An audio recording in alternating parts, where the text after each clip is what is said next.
শিশিরে ভেজা সবুজ ঘাসে ভরে সোনা আলো পাখির ডাকে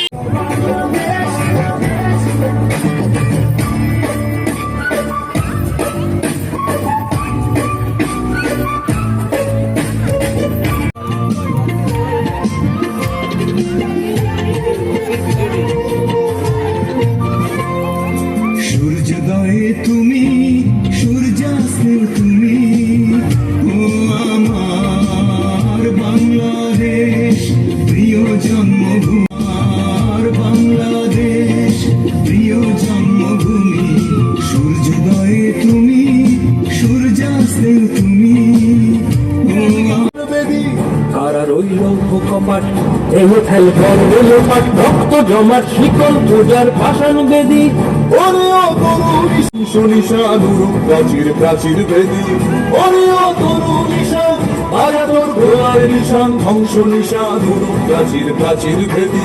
তারা এবং শহীদের রক্তের শ্রেষ্ঠ মর্যাদা আমাদের গড়ে তুলতে পারে নতুন বাংলাদেশের নতুন সংস্কার, নতুন রূপরেখা, যে বাংলাদেশ আমাদের বিশ্ব মানচিত্রে এক অনন্য স্বৈরাচারী চেতনাকে আমার সহযোদ্ধা, আমার বহু ছাত্রের, বহু জনতার, বহু চেতনার নির্দলনের বিনিময়ে আজ নতুন সালে শেখ হাসিনা দেশ থেকে পালিয়ে ভারতের দিল্লিতে অবস্থান করে এবং তখন থেকে ফ্যাসিবাদের পতন ঘটে এবং বাংলাদেশের দ্বিতীয় স্বাধীনতার সূচনা ঘটে এবং জুলাই বলে অবহিত করে এবং পরবর্তীতে বিশিষ্ট অর্থনীতিবিদ নোবেল পুরস্কার বিজয়ী ডক্টর ইউনূসকে অন্তর্বর্তীকালীন সরকারের দায়িত্ব প্রদান করা হয়। এই কোটা সংস্কার আন্দোলনকারীদের যারা মৃত্যুবরণ করেছেন তাদের স্মরণীয় ইতিহাসের দাবি, তাদের আত্মত্যাগ ইতিহাসের দাবি রাখে এবং পরবর্তী প্রজন্মের কাছে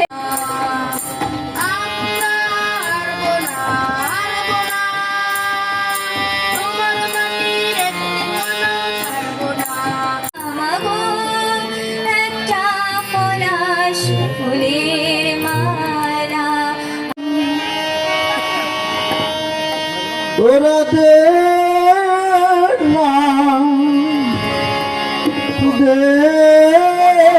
না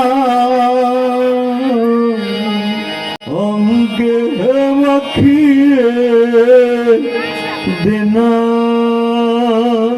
তোর রাতে রাঙা বন্দিশালার ওই শিকালো ভাঙা কত বিপ্লবী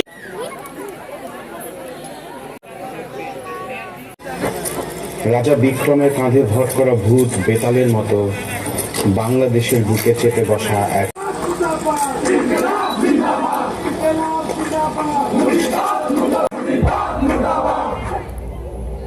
1 জুলাই 2024 সোমবার। অযৌক্তিক 56% কোটা, আপিল বিভাগ বলেন নট টুডে। আরো বলেন কোটা পদ্ধতি নিয়ে এত কিসের আন্দোলন, সমাবেশ থেকে ধর্মঘটের ডাক দেন। রাস্তায় অবস্থান কর্মসূচি চলতে থাকে অবরোধ।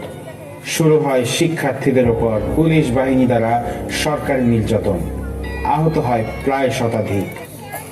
14 জুলাই 2024 রবিবার।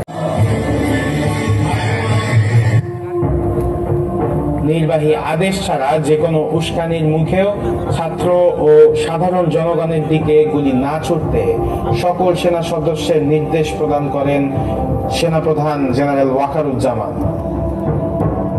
দেশের অন্যান্য অংশে বিক্ষোভকারীদের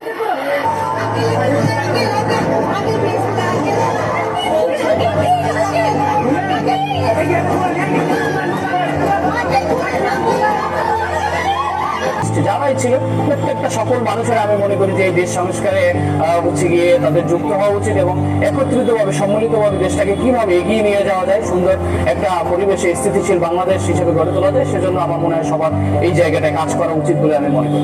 না, যারা সন্তান হারা পিতামাতা তারা কেমন আছে একমাত্র এটা তারাই ভালো উপলব্ধি করতে পারবে এবং তারই শহীদ পরিবারই বুঝবে যে আসলে তারা কেমন আছে। এটা আসলে ভাষায় প্রকাশ করা যাবে না, এটা ভুক্তভোগী ছাড়া এটা কেউ বুঝবে না।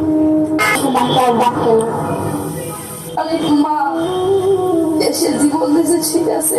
আমার সন্তানটা আমি দেখি না, কিন্তু একটা হয়েছে কি সে আমরা মানে কথা বলতে পারছি আমার নির্দ্বিধে এবার নির্ভয়ে। এই জিনিসটা আগে ছিল না, আগে একটা কথা বলে কেউ সবাই মানে চেপে ধরতো।